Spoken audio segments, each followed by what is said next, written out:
Hey everybody, it's Loren Gold on Game Changers Live. Loren, we were doing great, and literally 2 seconds ago, the webcam went out. Yeah, we had a nice line check, and everything was great. This is what always, except it's actually a warmer picture. I don't look like I have white hair. I don't look albino so much. Well, I have a bright light in my face, so that's not fun. No, you look tan and healthy and good and go on. Yeah, hair. I don't look albino. And so I'm trying to turn this off so I can see. Okay, so people are joining us. Good. I won't get a delay or anything weird because I don't have headphones on. So they have a little bit of a delay, and but oh yeah, there's weird shit going on my computer. But is it on your end or mine? No, it's not on either end. It's the connection with Facebook, but everybody can see us and they're saying hi, and they're joining us now. Hey, Ann. I can't see who else. They're sending up a lot of love. They're sending up love. So before, I don't want to say anything until people get here, but how are you today, Loren? Well, it's fine until now. I'm sorry. I can't use my mouse. I had to unplug it. I hope the sound is okay for everybody, honestly. So the sound is a little bit weird. Everybody tell us. Anne, give me the word. How's the sound? How's the picture? Hi, I'm Gary Collins. I have a question for Loren. Can you tell me what it's like working with Roger? Okay, we're going to get to Roger. We're going to get to the Who stuff. I promise. I'm going to ask. Herman Matthews is with us. Hey, Herman. Yay. Hi, Herman. Hey, Rick Smokey. Hey, Tony. Hey, Ann. Hey, Sharon. Herman saying Loren. Buddy. Hi, Tova. So I actually owe you like a big amends, Loren. And no, because I just spent the last 2 days telling my mother and my brother that they never listen. I shouldn't be having notifications going off. I actually turned them off and they're still going off. And I was telling my mother and my brother how they never listen. And usually in interviews, what'll happen is I have to fight to get a question in most of the time, because people, once they start talking about themselves, they really like to talk about themselves. Yeah. But you were really lovely and you let me talk, and I talked so much that I can't even listen to the show back. I was horrible. How could you put up with me? How could you come here and do this again with me? You're so good. I like to talk, so this is just great. Actually, now that I think about it, I think you said that to me after the interview. Hi, Candy Clark is with us. Have you met Candy? No, I don't think so. Have I? You need to meet. Okay, so that's one of the first things I want to ask you. Okay, Candy, Academy Award nominated for American Graffiti. Doesn't get a whole lot better than that. Ramon is with us. I watched that again recently. Did you? Oh, I've got notifications going off that aren't supposed to be going off. What does that mean? It says that they're off. So tell me, Loren, you are a pop culture junkie like nobody I have ever met before. What is that about? What do you want to know? Like, did this start? Were you like a TV junkie when you were a kid? Like, what was the thing? Yeah, absolutely. I mean, you're talking about. Yeah, I know what you're talking about. Yeah. You know what? I grew up watching reruns, and something about those early sitcoms. They were so innocent and so funny, and I just fell in love with those characters. So tell us some of your favorite, Loren. Favorite shows? Yeah, favorite shows and favorite characters. Like, who did you fall in love with when you were a kid? Well, we've talked about this, but Happy Days, Laverne and Shirley, The Brady Bunch, All in the Family. I mean, The Jeffersons, Sanford and Son. I mean, the whole gamut. Every one of those shows had just great characters, and the writing was amazing. Carl Reiner, Gary Marshall. I mean, legends. Meanwhile, you've named everyone who's been in my living room so far. So jealous. No, but it's so great because since we've become friends, you came back and you played with Donny Most, you played with Anson Williams, and Great. We had other things on the books when. And I told them I grew up watching those guys, and it's pretty cool. It's pretty cool. But they're so good. I think that's you and I both feel the same way about those shows.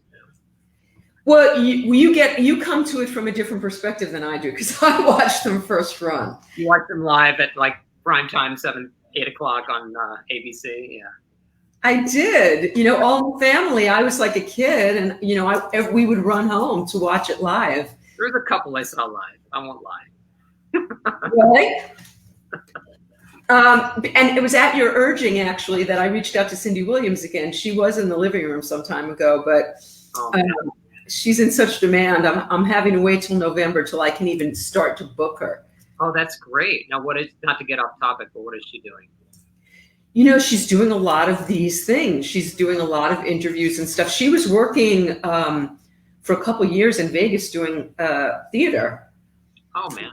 In residency, and we were going to go. I was going to take you. Remember? Oh, I know what it was when you were going to do a residency. Yep. We were going to get Cindy to come back to the Who, and we were going to get you to. Oh, that would have been great. Meet up with Cindy, but those days they could still happen. It could definitely happen. It'll happen. So tell me about the pandemic and you, and what, how. You and I went to visit Anson up in Ojai right before it was all over, right before quarantine. Yeah, it had to have been because I did a cruise ship literally when it was starting. Like there was a rock and roll cruise ship with Daltrey, and when was that? It was late January. By the way, Cindy Beagle just said I like his taste in shows because every show you mentioned she wrote on. Oh, fantastic. How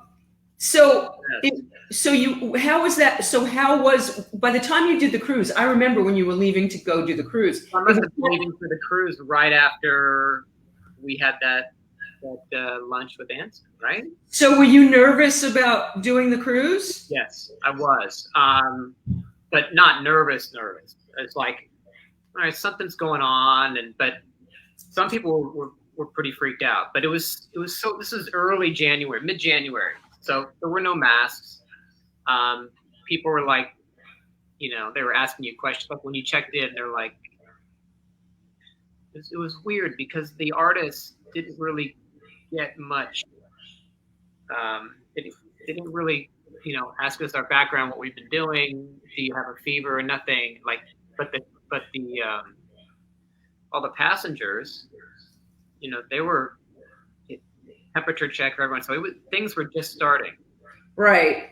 So was that late February or early March already? January. It's just so you remember when there was a cruise ship that was stuck off. I want to say in the Bay Area. The East in Oakland, right? Yes. So that started right after we got back. As soon as we got back from our cruise ship, it was instant. Like it felt like overnight, right? Did you behave differently when you were on the cruise? Were you different with people approaching you? Were you shaking hands? Were you hugging people? We were not shaking hands at all. Mm-hmm. But you were, we're all next to each other. There was a lot, those cruise ships they're packed. Yeah. Oh God. So I mean, hope I don't know if anybody got it. To be honest, no one in my world did from that particular event. But I don't know if any passengers got it. So I lead the COVID crazies. We call ourselves the COVID crazies, this group that hangs with me every day on shooting the shit. So what's been your level of life change since this all happened? Well, I've been spending all my time at home for the most part, in my studio. I mean, I have so many projects, so many things that I've been wanting to take care of, and I'm still not done with them. So I've had time to organize my home life and my musical life, and do sessions for people, mic my piano, get my recording studio up to date. I have so many things on my list of like photos over the past 15 years on the road to go through, just stuff like that. So I'm just chiseling away, but I'm staying active, and so I don't go crazy, at the same time.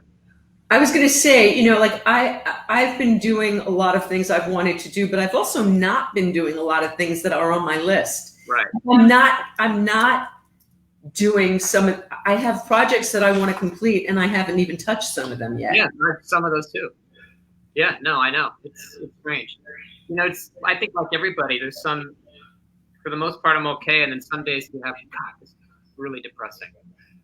So you've got your son living at home, right? He had and so how is he handling? He's great. Got a girlfriend. He's fine. Really fine.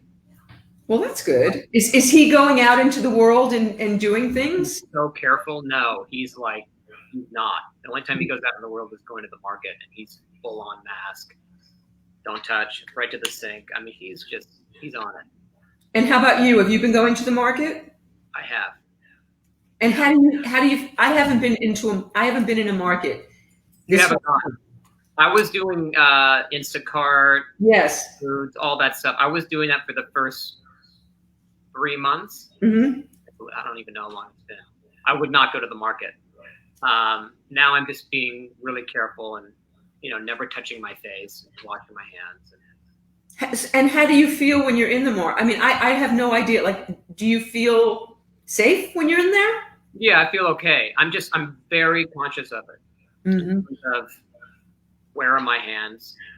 I have a mask, of course. Right. I'm not touching anything. The whole time. By the time I walk in the market and get back to the house, I'm very aware of it. I'm not, it's all about the hands and the face. You don't touch your face ever. Right. And then before you wash them. So it's fine. I got a test a couple of days ago. I'm fine. So. And did you get a test because you're going? Because I'm going to visit family. Okay, so now how do you feel about getting on a plane? I did it once already to visit them, and same thing. I'm not. It's a 45-minute flight, and I'm okay. I don't sit next to anyone. They don't sell the middle seat. I'm in and out. It's kind of like going to the market, just a little more intense, but you're next to everybody but it's a short period, and I do the same thing. I'm okay. I don't think I would not do a long flight. Yeah, my daughter just went to Detroit from New York with her boyfriend was in the Detroit Jazz Festival, and they got on a plane, and all of that just makes me really crazy. It's not a very long flight, but it's a bit, and it's JFK and all of that. Yeah, if I was on a plane like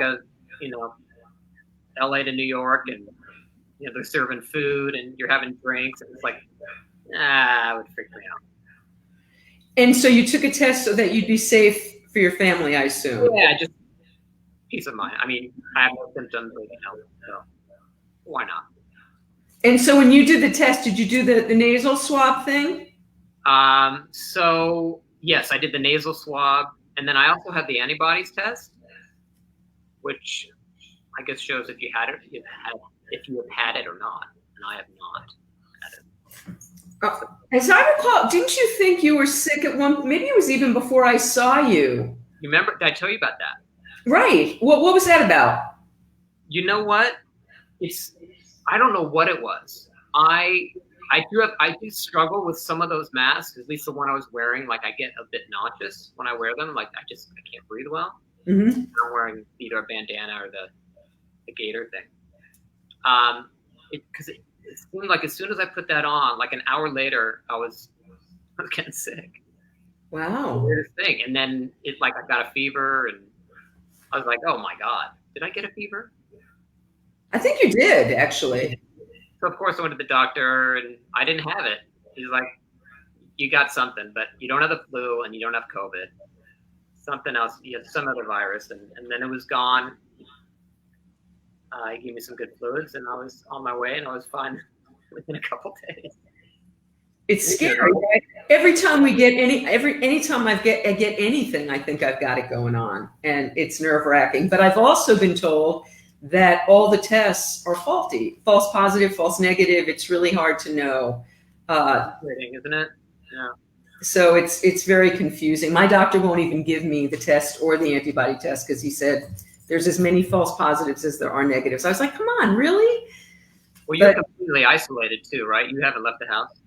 I've left the house only to, I've had to go have a couple of medical tests. So I've had to go to a facility and have a couple tests. And actually one of my COVID crazies went to get blood work done, sat in a waiting room for 2 hours and got COVID.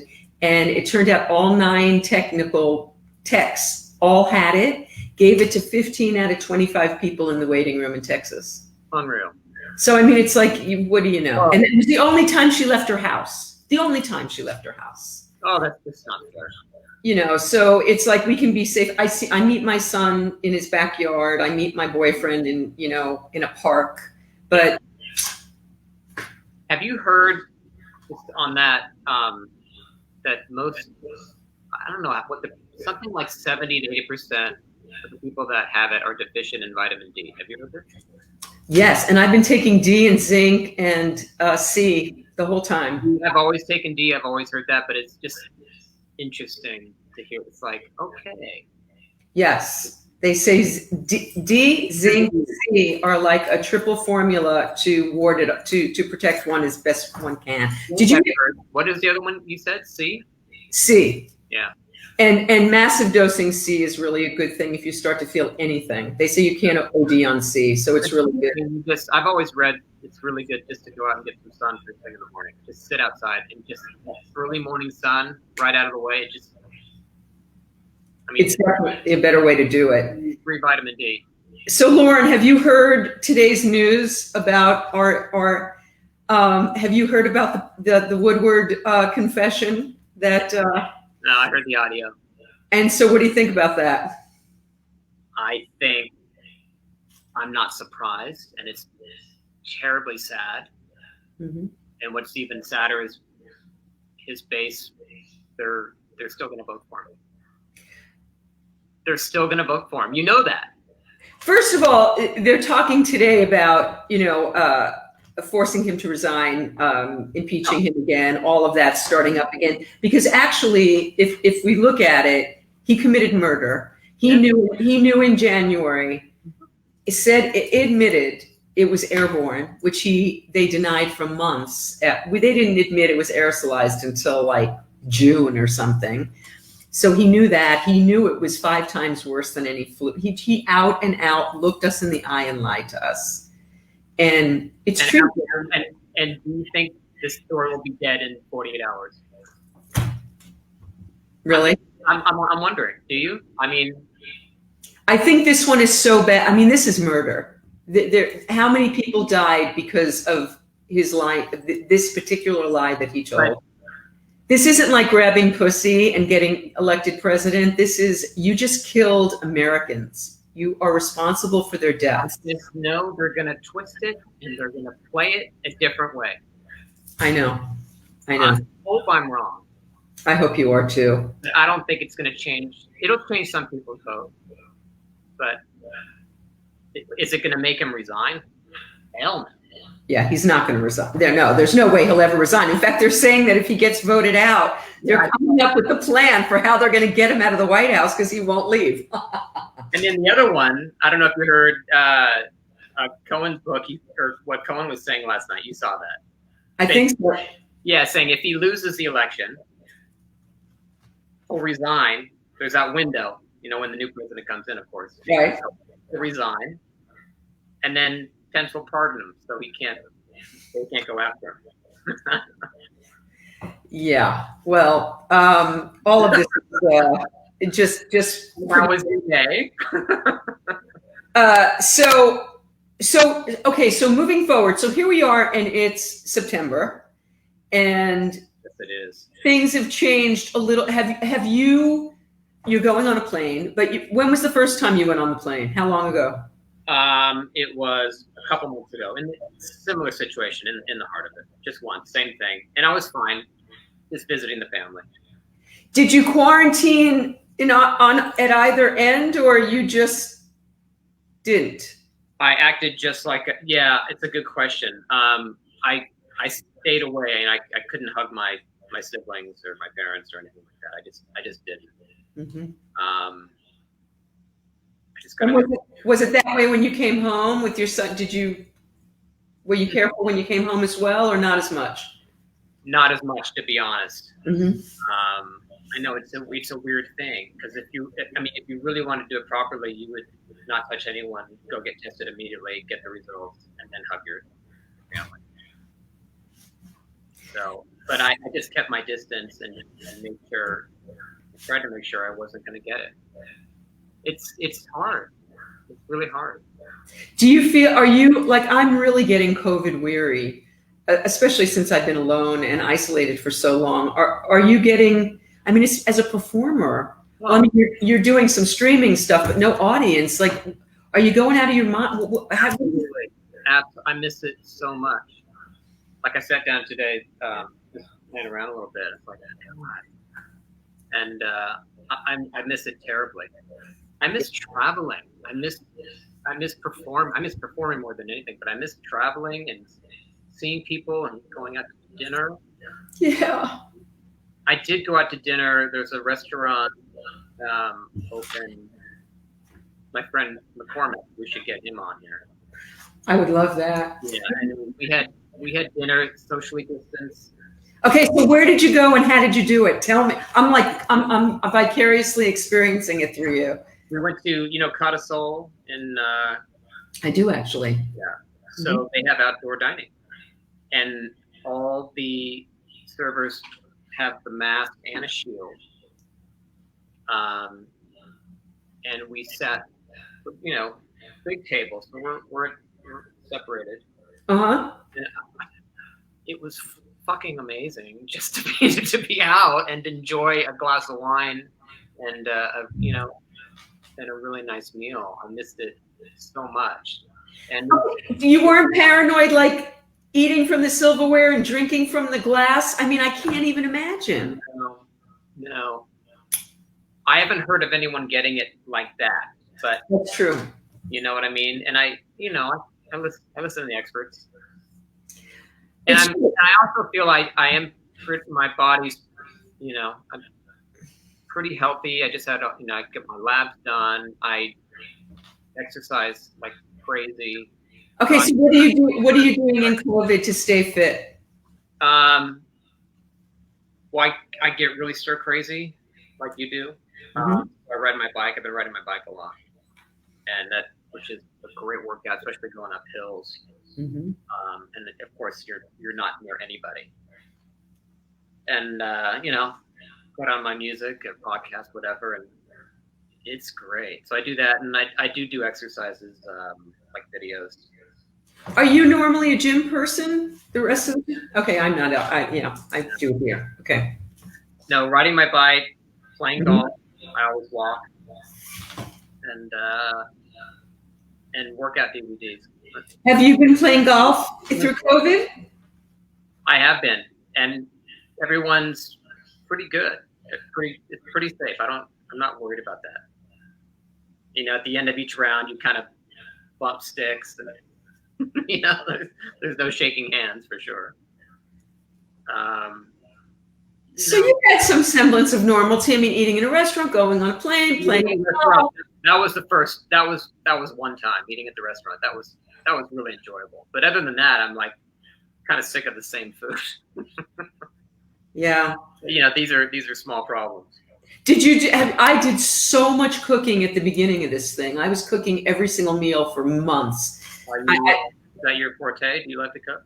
Nah, I had, my kids will tell, I stopped cooking like years ago. I just stopped basically once in a while but I had started cooking every meal, and there was something kind of nice about that. It was cooking. I'm not a cook, but I've made a couple things, but nothing crazy. But I've been cooking. Now I'm in this phase where I hate it again. So Yeah. I ordered sushi today. Yeah, I'm gonna do that. I'm gonna get sushi later. But I was on a roll there for a while. I was cooking some, a little barbecue and mushrooms and veggies and Nice. making soup and making my own tomato sauce, which I got a great recipe from a friend of mine. Nice. So, Loren, what's your gut instinct about how this is going to go for us? In terms of us getting back to what we once had. Yeah. The vaccine. What do you think about him fast tracking this vaccine before Election Day? Are you surprised? No. Do you think he's willing? I think he's willing to have people killed to get it done. He's already doing that. Yeah. Yeah, he is. Somebody just got sick who took the vaccine early. Right. Yeah. Yeah. Now, are you going to take it if it was available tomorrow? I'm certainly. I won't be taking it for a long time. I want to see the reaction. I want to see the results. Absolutely. I want to see the numbers. I want to see the numbers. Yeah, I totally agree with that. All right, so we've talked COVID and we've gotten everybody incredibly depressed. So now we're going to change the whole energy. And I'm really going to make people depressed. I'm going to ask you to play something for us so we can change the mood. And then we can start talking about music and fun things and when life is wonderful. Yeah. It will be. We just have to sit this one out.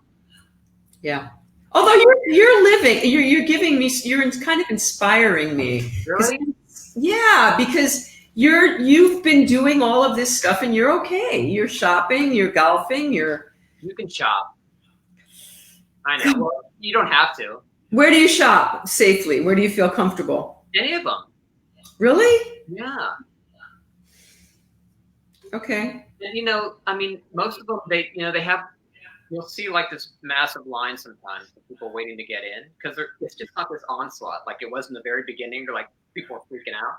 Right. You bring it in groups. They monitor it. It's like, okay, how many people do we have? And people are pretty good. No one's getting close to each other. When you check out, you have to wait your turn. 6 I like that.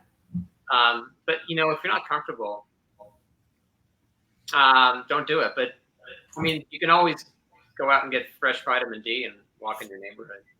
I speed walk with Cindy Beagle from New York, the writer. We talk on the phone and I've been speed walking. I didn't do it for the first 4 months, but I've been doing it now and it's wonderful. Oh, it just clears your head.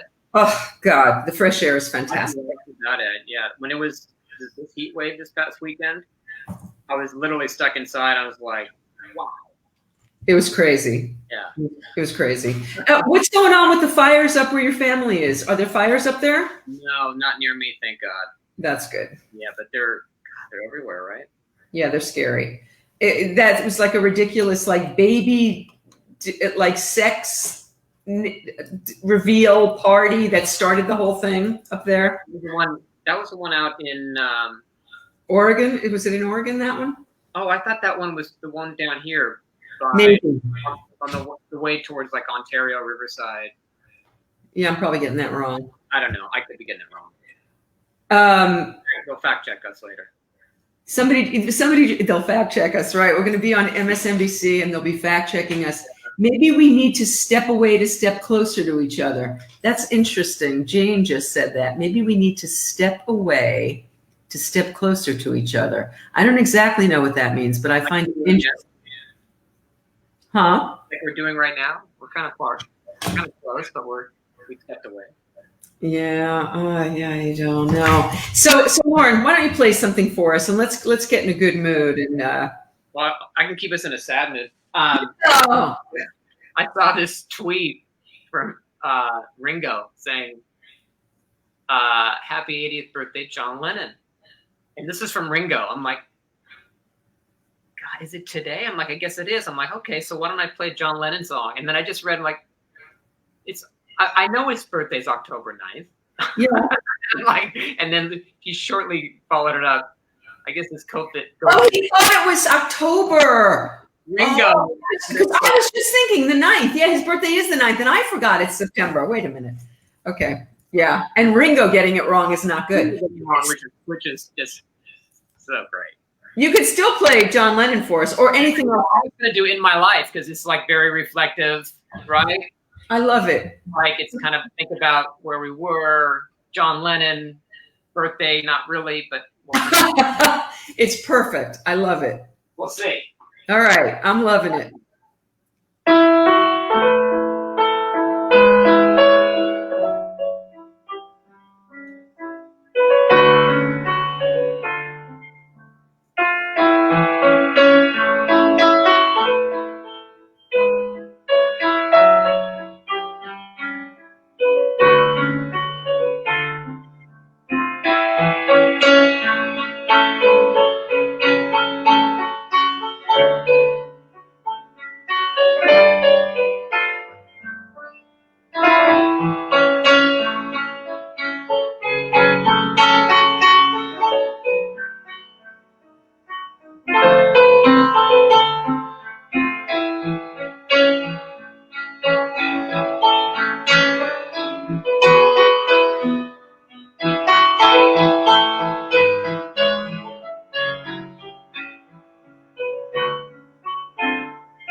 That was beautiful. Well, that improved my mood tremendously. Not bad, but I thought the song was appropriate. It was perfect.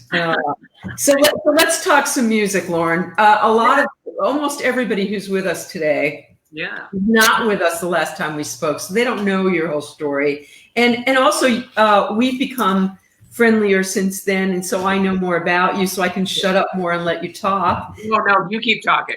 I was just looking at the comments, and Herman was saying, when I was complaining that I kept cutting you off, he said, Loren can talk well too. He was saying you can talk pretty good too. I'm all right. So I won't cut you off. So feel free to. So Loren, we're going to get to all the Who stuff and all of that, which we'll talk about my experience with coming to see you play, which was crazy. But how did all this musical journey start for you? Were your parents musical?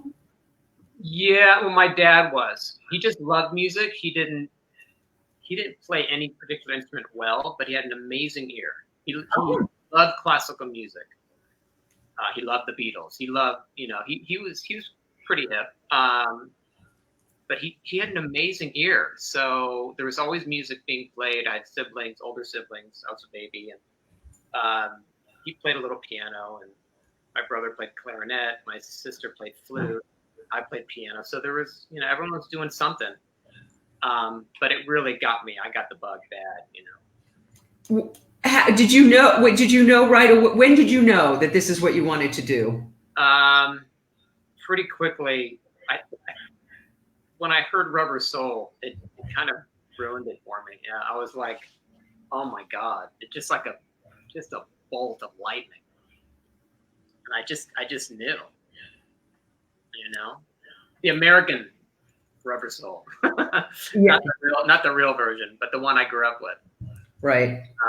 That was it. I just, I would just stare at the back of that album, those four faces and those songs. Oh my God. And that was it. And I just, my mom put me in piano lessons when I was 6, like group lessons. Oh, wow. Yeah. We all had a little keyboard, and there's, I don't know, I have an image of it, for like 10 or so of us in a room. And then I just took piano lessons, and like most kids. But I really loved it. Were you, did you just practice because you wanted to be a better player, or did you have to get your arm bent a little bit to practice? Yeah, a little bit of both. I'd go through periods where I didn't really want to practice the classical stuff all the time. I wanted to play the stuff that was on the radio. Right. I loved. So that was a struggle, but I knew it would help. Playing there were some classical pieces that everyone plays.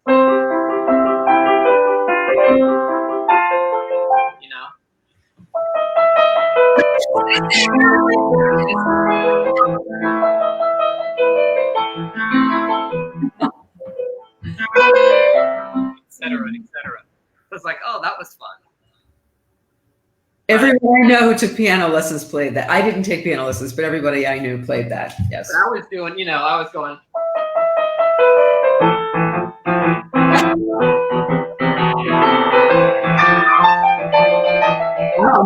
I was doing, oh my God, like, I don't want to look at those notes.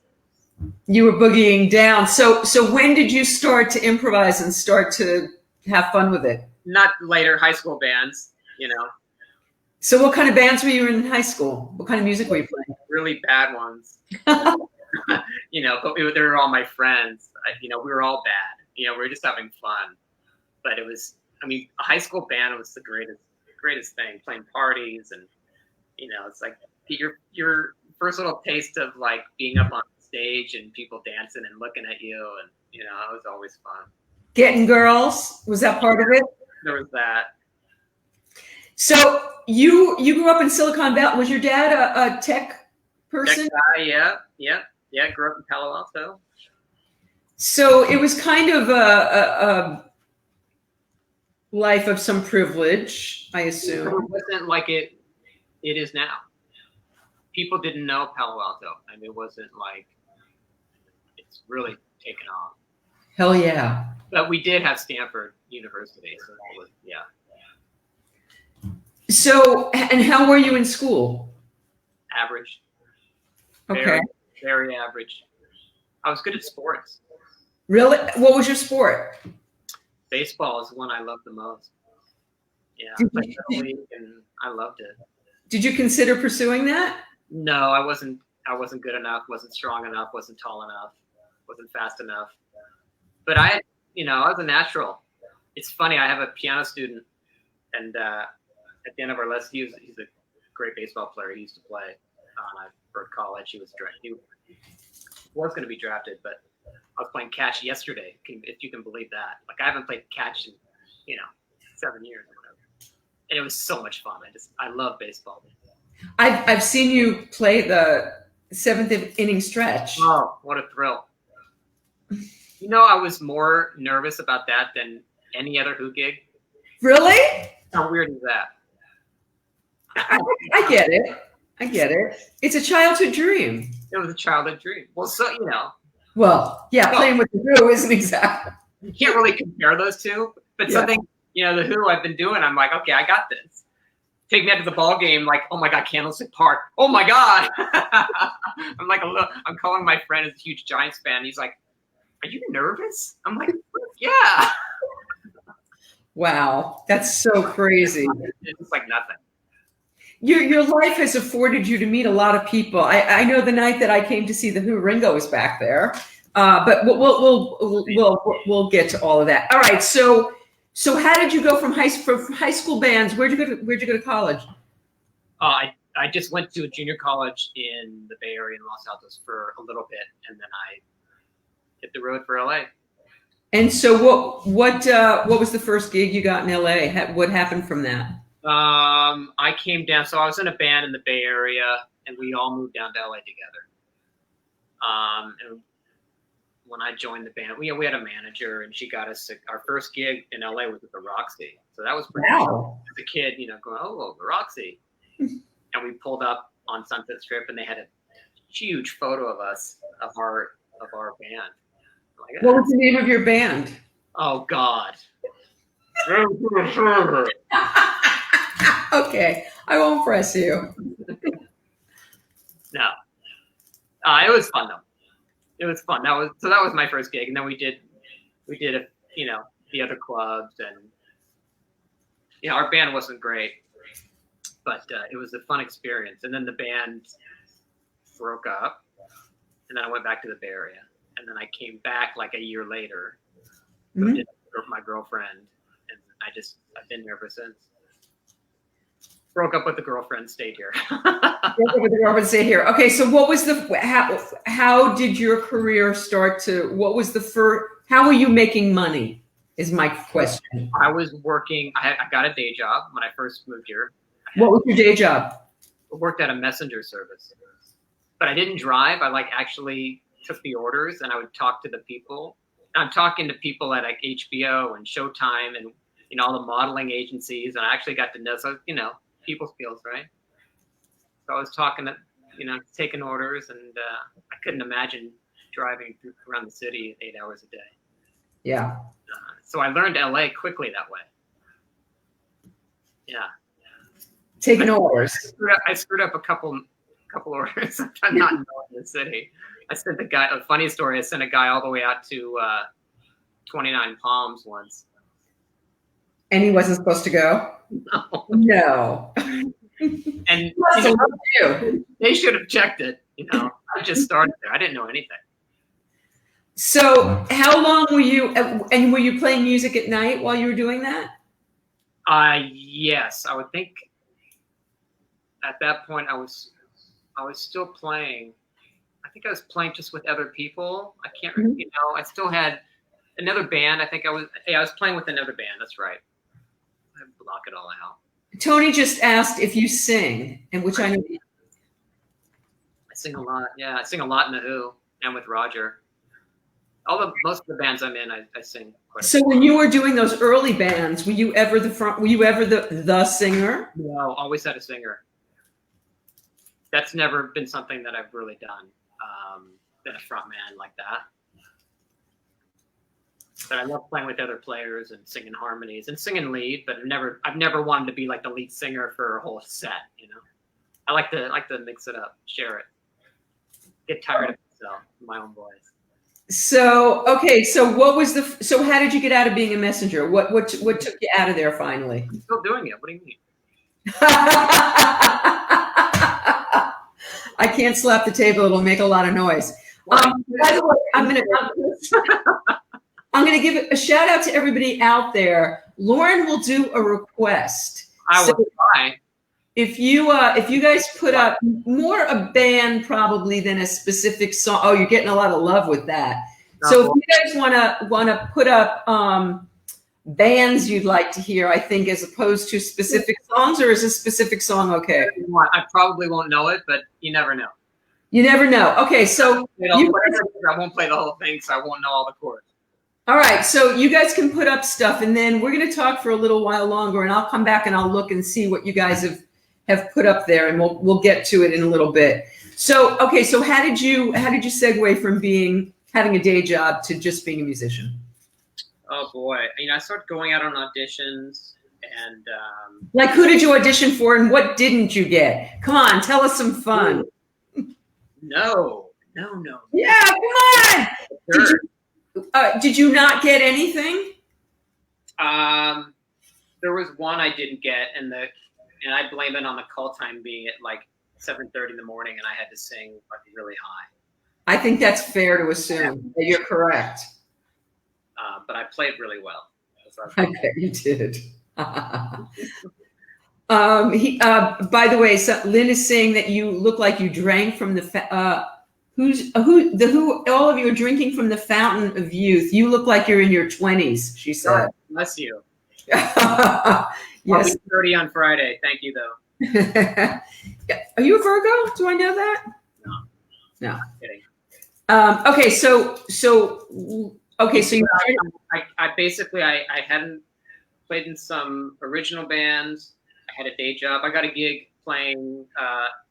Actually, I really got my chops up playing at a restaurant. I was the piano player at a restaurant. Which restaurant? Houston's. No kidding. Big chain, right? Are they still around? I don't know. I think so. Made a lot of friends, but I would play every night, and I would just I'd be playing for hours. I'd take requests. I'd have a fake book. I could basically, with my fake book, for those musicians, you can basically skate through anything. Wow. And so were you singing as well as playing? No, it's just playing. Just playing. But I was like the hip, cool piano player that played, Elton John. That because most of the people, at those gigs, at those kind of venues, they're playing standards, which are great. But I kind of spiced it up with some rock and roll, and the staff just loved it. I bet they did. How does he get from playing with local bands to playing with the Who? Well, we're going there, Paul. Okay, so far the requests are Lady Madonna. I know that. Nikki says anything Beatles, Stones, the Who, obviously. I'm like thinking, how do we not have a little bit of that? I'll give you a little of the song. Okay. Lady Madonna's came up twice already. Maybe we got to hear some Lady Madonna. Okay, we'll do a little bit of snippet, right? Okay, a snippet of Lady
Woo! Okay, so while you're sitting there, so what else we've got is anything Queen, compared to what?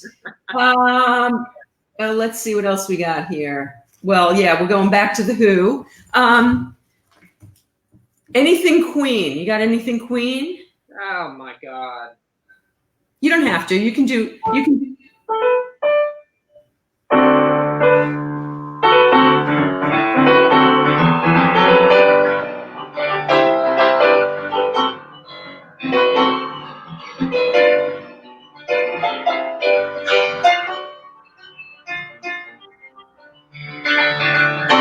Something like that.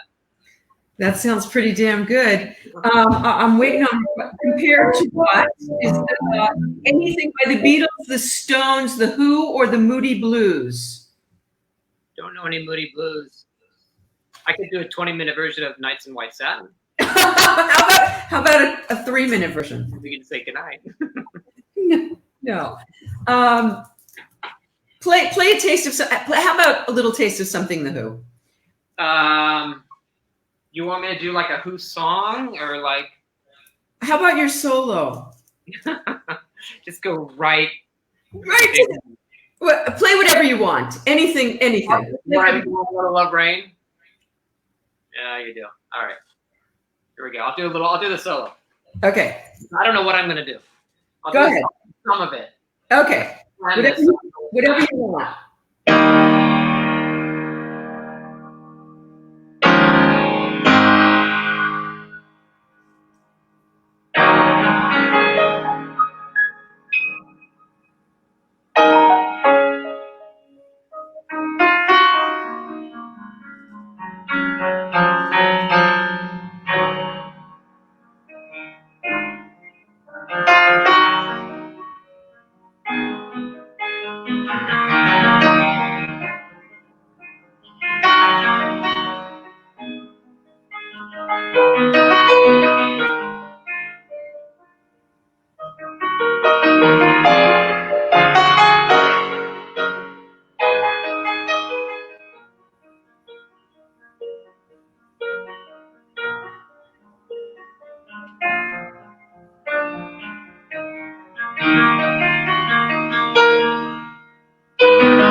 Oh my God, that just gave me the chills.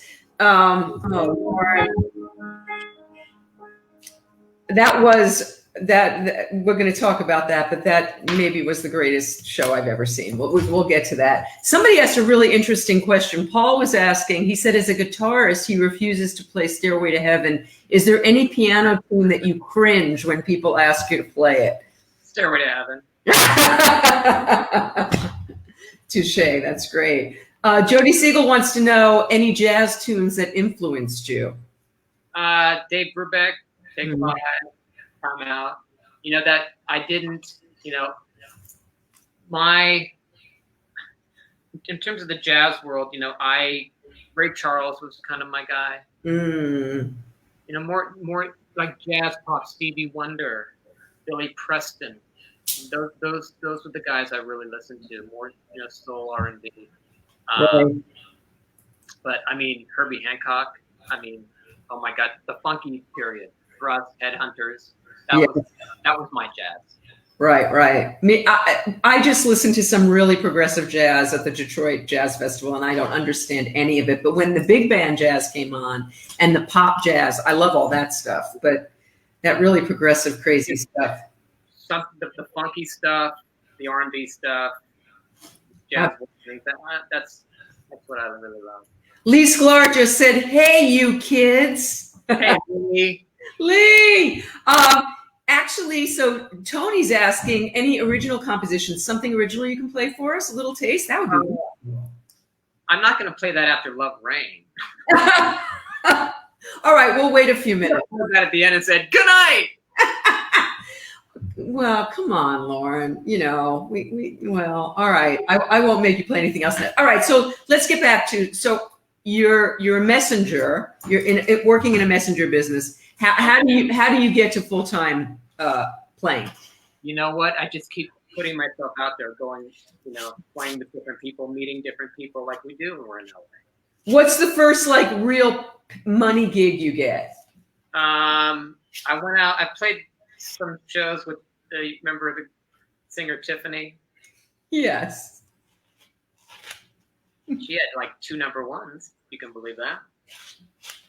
Yes, I do believe that. So we did a little college tour, and that was, I wouldn't say, I don't know what your definition of real money is, but.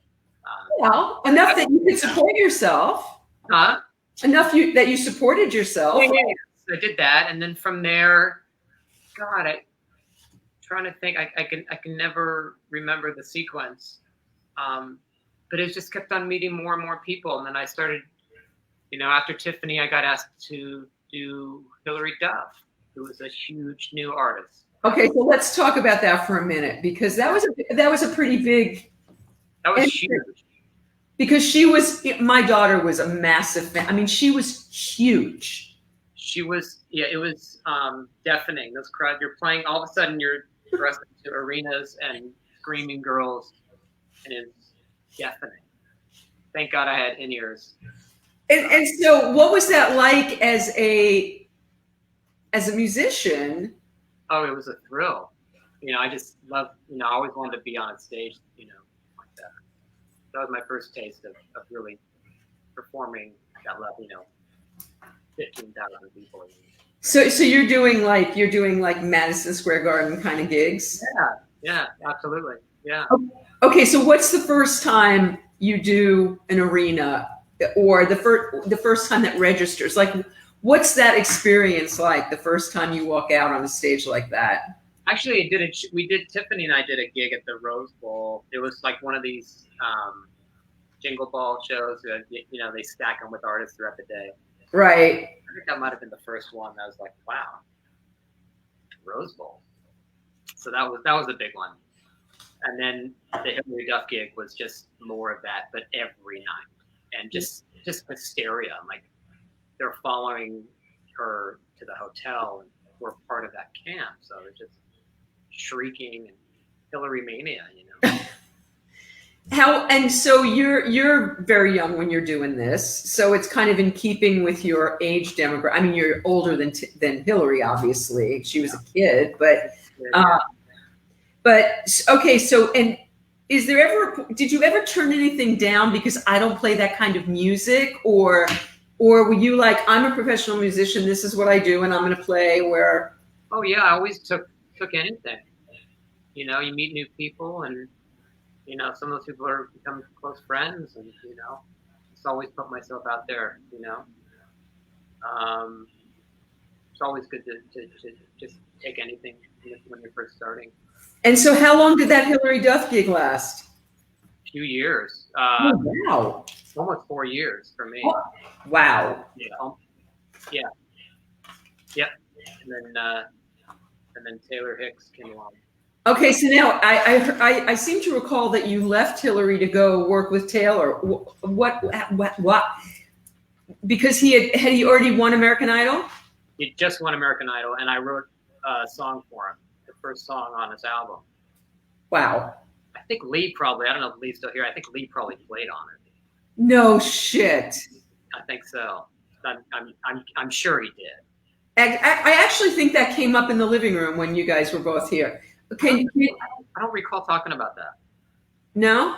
He's done so much, so maybe he came over and told me in my ear or something. Maybe. Can you play us a little taste of it? What was it? It's called The Runaround. Oh my God, I cannot even remember what key it's in. It doesn't really translate on piano.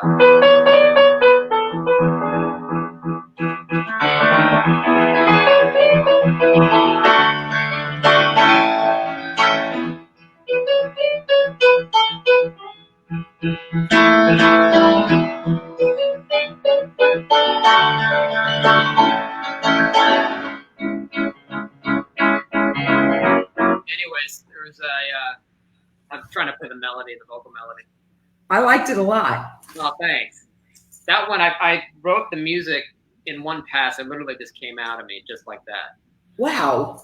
And then my songwriting partner, he wrote the lyrics, and then we demoed it, and we submitted it, and that was the first. It was like the first song on the record. and we were playing it on the Tonight Show, and Wow. so it was really fun to be out there doing all the TV shows and playing a song you wrote. I have a bunch of questions off that. Who's your songwriting partner, and how did that happen? His name's James Renauld. He's no longer with us, unfortunately. Oh, sorry.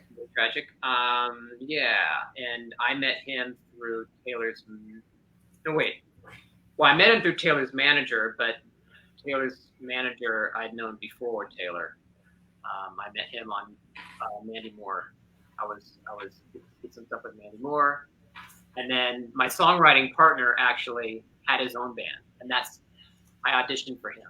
That's the answer to the question. I auditioned for my songwriting partner's original band at the time. He's a super talented guy. And then, did you get the gig? I got the gig. And then that band parted ways. He just decided not to do that anymore. Yeah. But then we remained friends. And then when the same manager said, "Hey, I need a song for Taylor Hicks," James called me, and we wrote The Runaround. And we wrote a crap load of songs after that because of that song. So what was it like, Taylor, when he won American Idol? Crazy. It was still before that tour that he headlined, which I guess was before you were working with him, or during, or back then when they won, I guess they would take the top 12 people, and they would do an arena tour. Right. But this was back in the days when that show was, it was jamming. I mean, oh yeah, we would get out of the car in New York City, and it was just like everyone's watching American Idol, so it's like it was a crack up. And how was Taylor? He was such an interesting guy because he looked so much older than his years because of his hair. Yeah, right. So, but was he like just a kid, or a little bit? Yeah, just I learned a lot from him. He's so knowledgeable. I mean, about music. I mean, he turned me on to a lot of songs I didn't know, and he goes deep. I mean, and we would love doing covers. Like we would just add a cover like every few shows, and like twice a week we'd add another song. It's like sweet. Yeah, it's like, oh, let's do a Van Morrison tune. I'm like, what? I've never heard this song, and Supertramp or whatever.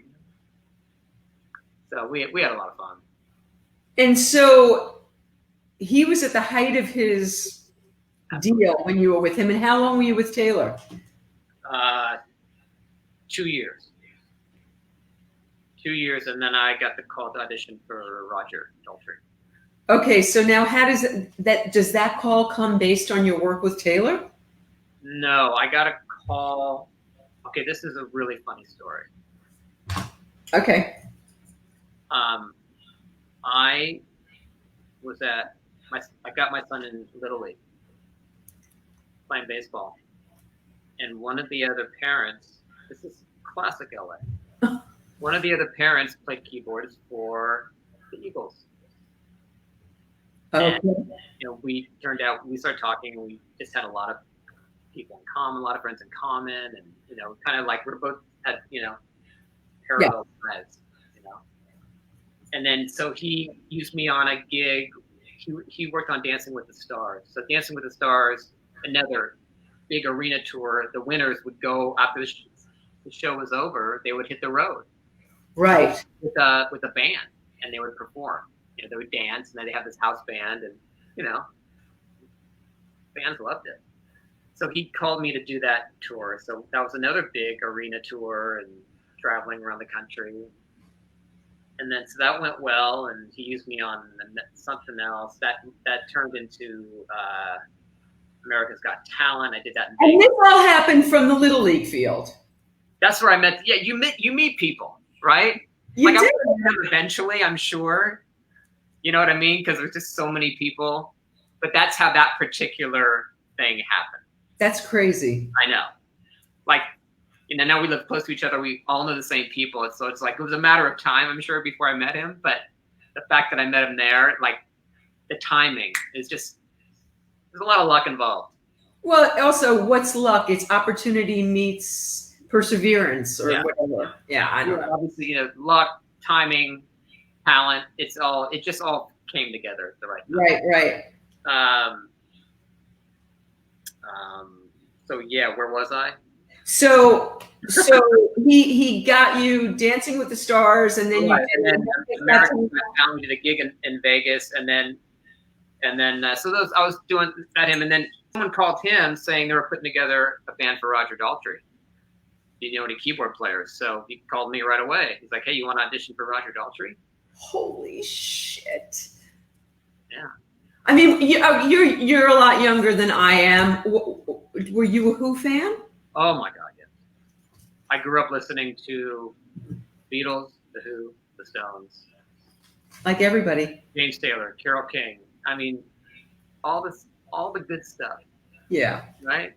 Come on. Is it because your father was a musical? Because your father turned you on to it? You had older siblings. Is that how you came to that? All those albums were just sitting around growing up, Yeah. I mean, that's the stuff. So tell us about your audition for Roger. Yeah, so I was a huge Who fan. I of course I knew the catalog. Like everyone. I was a big fan going in. So the audition was great. So of course I was very excited to audition. We were given a few songs to learn. This is a really funny story. One of the songs, it was a cover of Joe Cocker's "With a Little Help from My Friends." Big organ intro. So of course, learned it. Had plenty of time. I love his version of that song. But anyway. Right, great. Woodstock, right? Yeah. So I learned the hell out of it, nauseum. I mean, I was just like, okay, I'm like listening for things that aren't even there, and like, maybe he's doing this. I'm like, oh, okay. Like, just over prepared, like always, and just so I was ready for anything. So, anyways, we go to the audition, ready. I'm like, all right, here we go, big moment. And Roger just wanted to jam the blues, which was great. So we never played it, and that was great, awesome, and I just loved it. That's how it is. So we just jammed the blues, and then we did some vocal harmonies. Wanted to hear us sing. Then we played like Bargain off Who's Next and a few other things, and then I shook his hand, and I'm thinking, I'll never see you again. It's so nice to meet you. Right? Were you nervous? What did you feel like when you?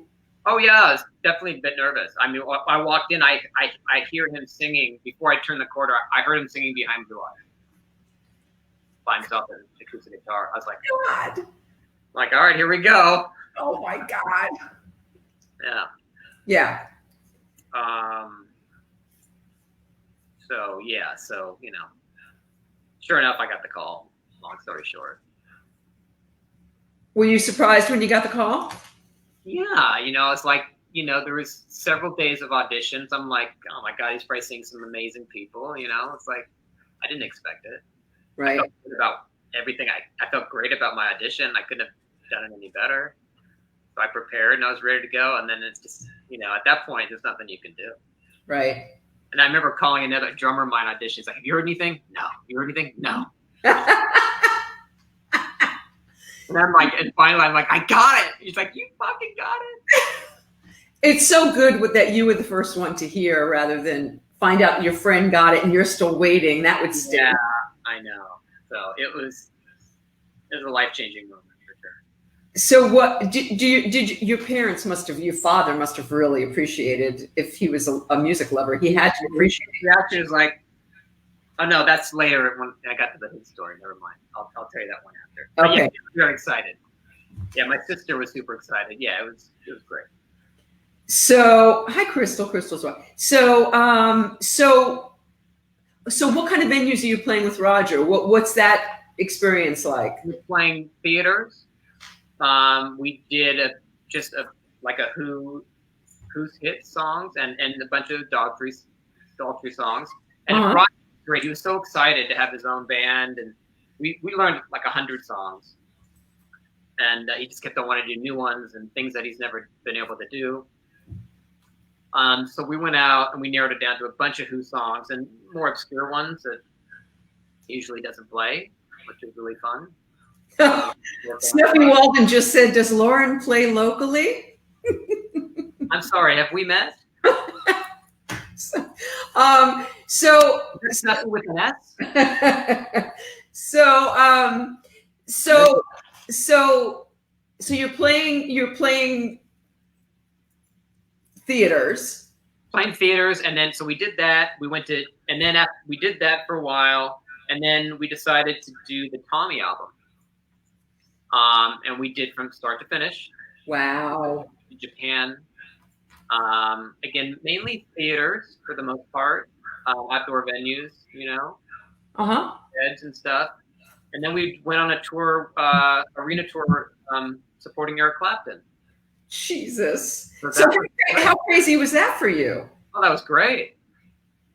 Get to see Eric Clapton every night. And what was your personal relationship with Roger like? It was growing. It's growing and growing, and now we've become incredibly close. But back then, I mean, when you started, was he intimidating? Was he disarming? What was it like when you first started playing? He loved to have fun. He loved to have a laugh. He loved it. He didn't, we never make mistakes, but if he makes a mistake or someone did make a mistake, he loved it. If something went wrong with like some of the equipment, like it just made him laugh. It was really, it took all the pressure off for sure. That's really sweet to hear. And he loved having a band that sang so much, and would love to, we were so excited. Like we were just so excited to be playing these songs. So it's like some fresh, blood for him for a little bit, and just to do his own thing. And he treated us really well. Like, it was a special time.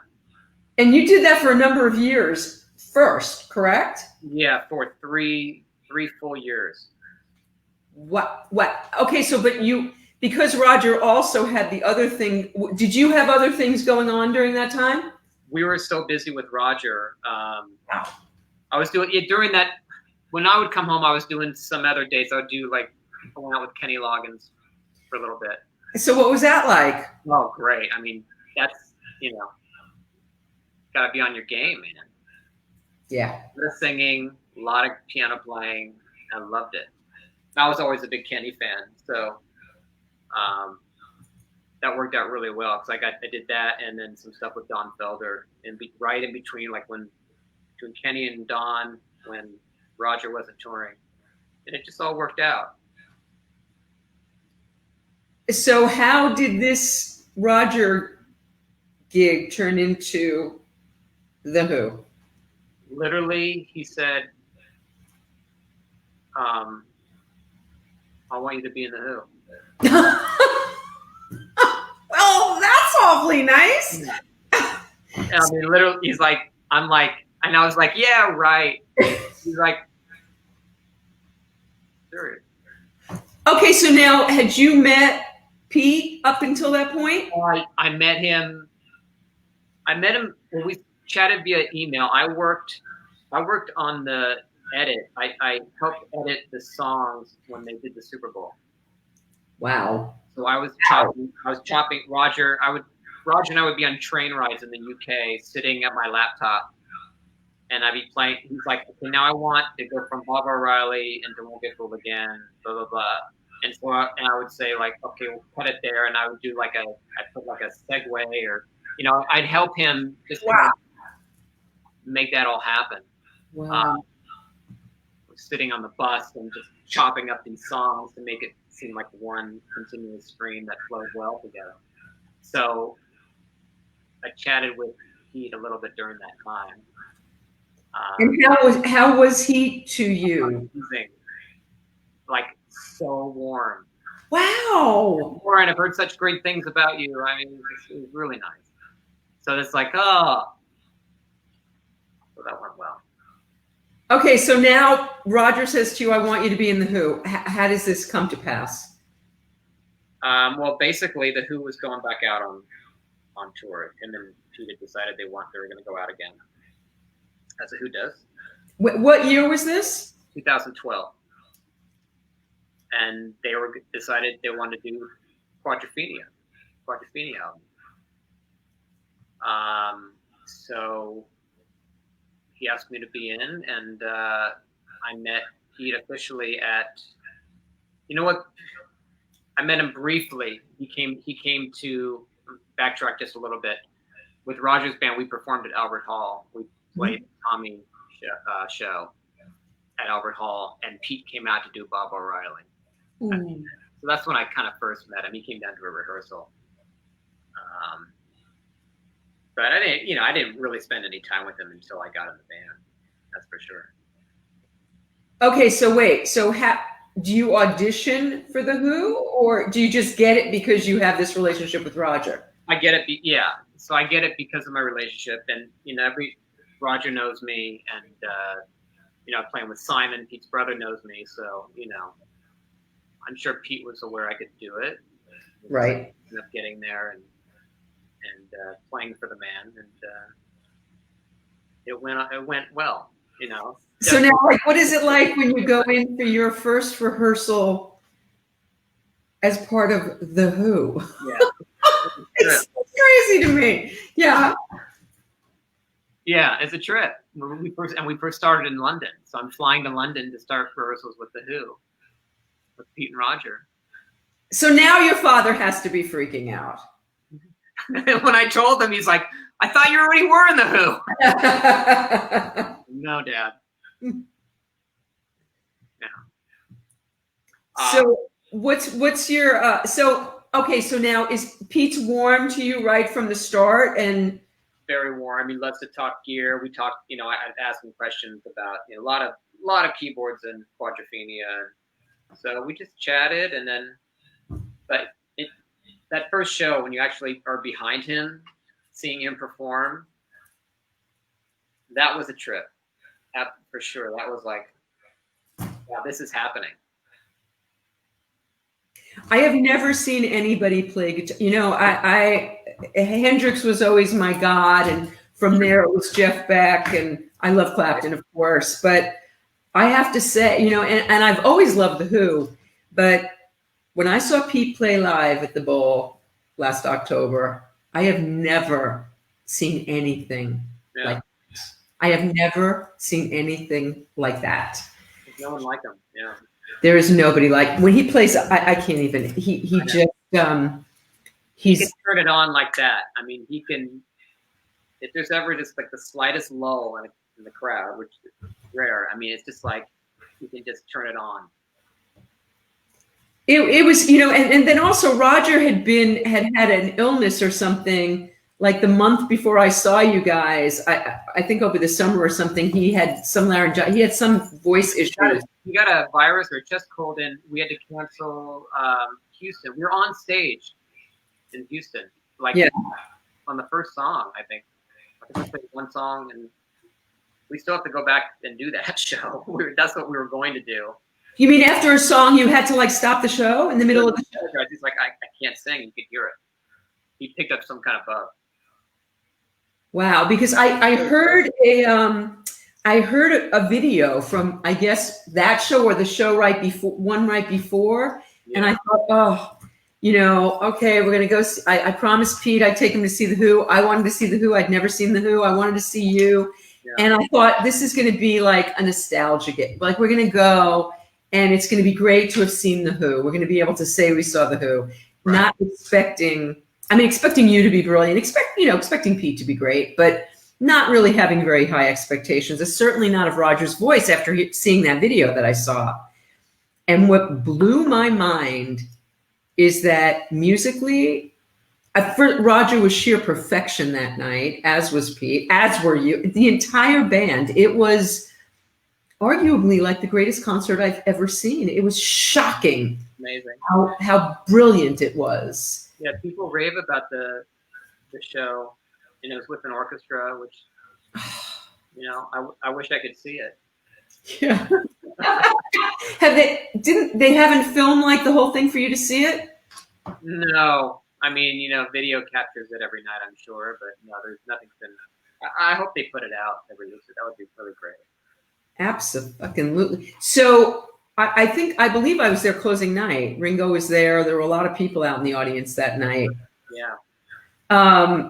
People, yeah. So what was the plan before COVID took the world? Like, you were going to go over to Europe and tour, weren't you? Yeah, we had dates, and I was getting on the plane the day, the next day, and the tour was canceled.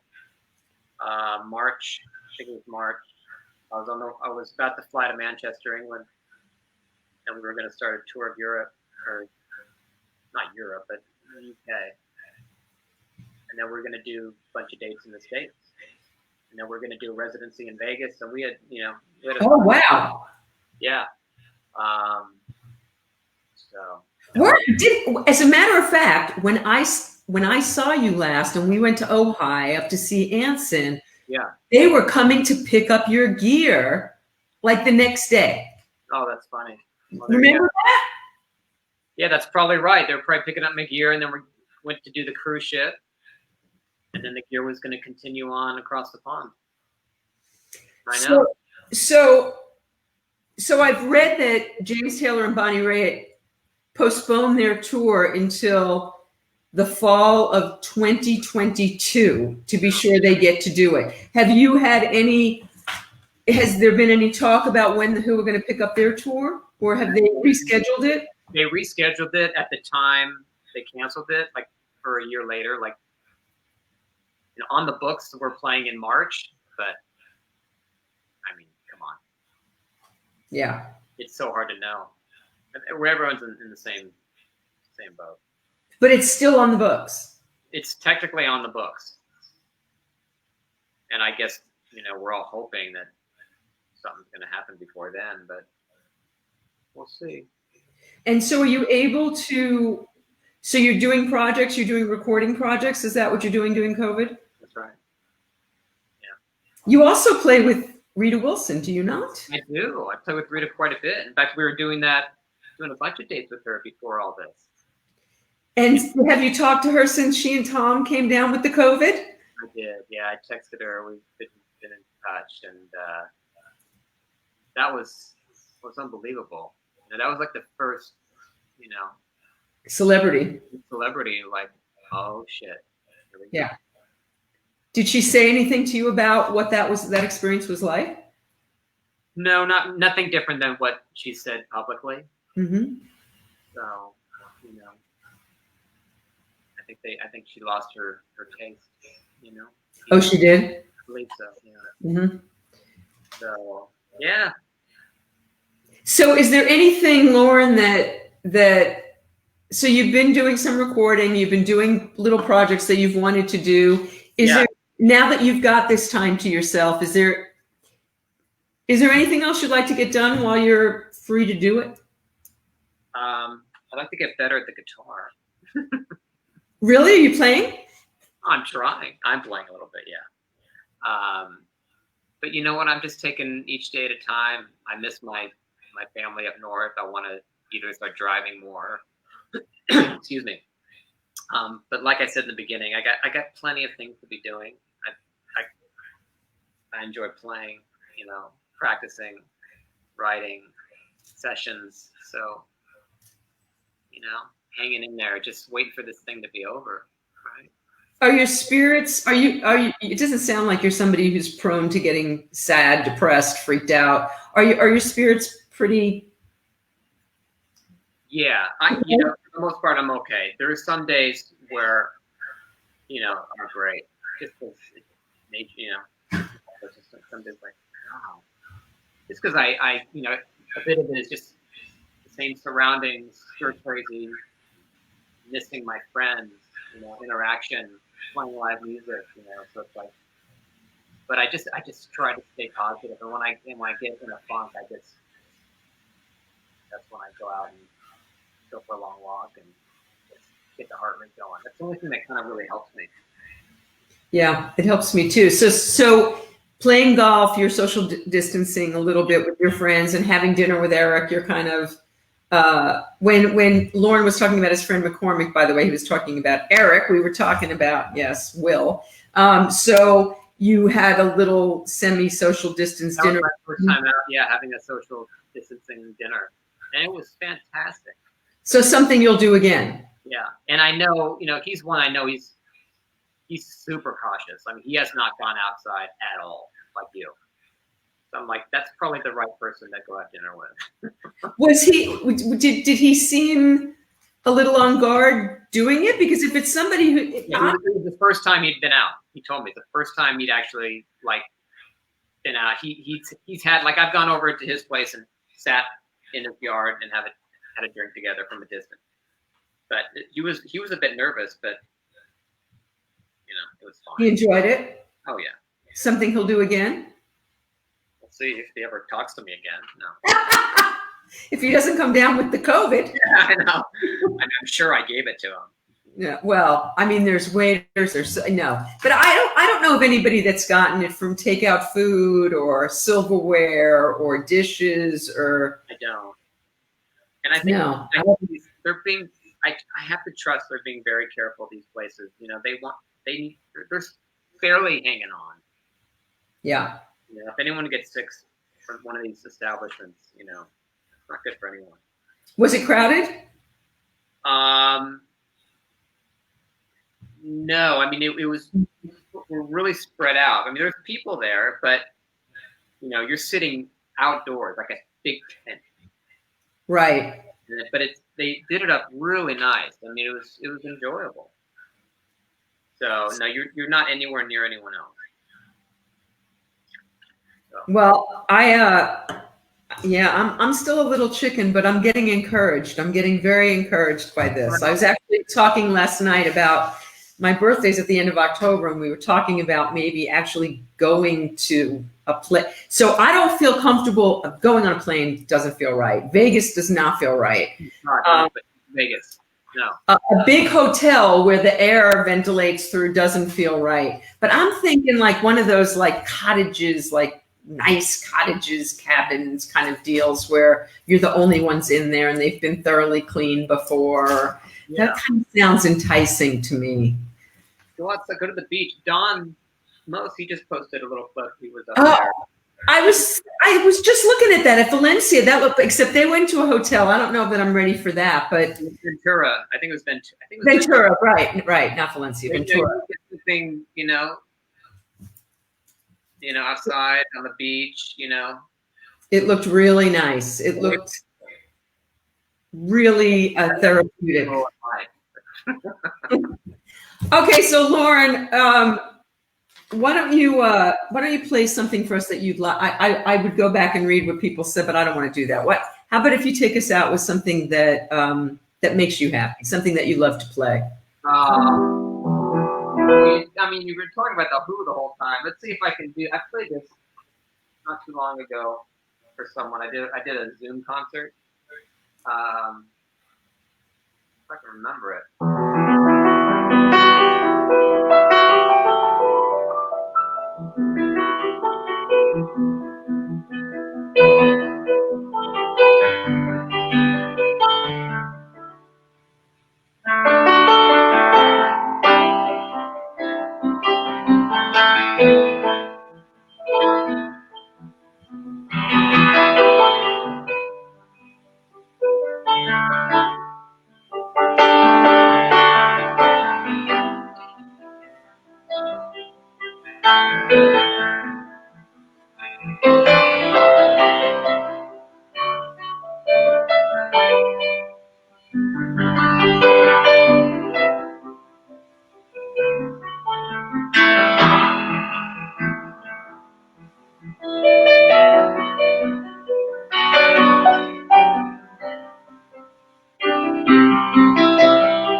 party of one clapping, but on the thing, they're all, everybody's saying how I hear beautiful. silence. Loren, thank you so much for sitting down again, and I can't wait until we can go have a meal and go up to Omaha and have you back in the living room and just being in the living room and those wonderful shows and meeting such amazing people. So, well, I'm sure there'll be many more, and I'm getting you together with Cindy Williams if it's the last thing I do. I'm promising you. Come on. I'm doing it.